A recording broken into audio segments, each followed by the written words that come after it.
Chicken ఎలా వండినా కూడా దాని రుచి పెరుగుతుంది కానీ తగ్గదు. ఉట్టి చికెన్ వండినా బాగుంటుంది, దేంట్లో కలిపి వండినా కూడా రుచిగా ఉంటుంది. బ్యాచిలర్స్ కూడా ఈజీగా చేసుకోగలిగే చికెను ములక్కాయ వండుకుందాము.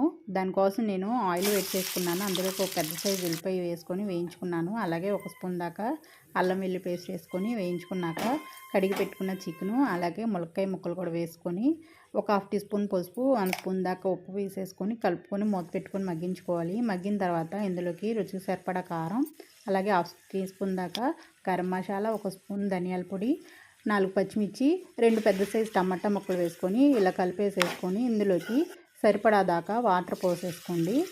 వాటరు చికెన్ ముక్కలు మునిగేదాకా పోసుకోవాలి, అప్పుడు సరిపోతాయి అన్నమాట. అలా పోసుకున్న తర్వాత మీడియం ఫ్లేమ్లో ఉడికించుకోవాలి. ఒక 10 నిమిషాలు ఉడికిన తర్వాత ఈ విధంగా ఆయిల్ తేలిన తర్వాత సన్నగా కట్ చేసి పెట్టుకున్న కొత్తిమీర వేసేసుకొని కలుపుకొని వేడివేడిగా సర్వ్ చేసుకోవటమే.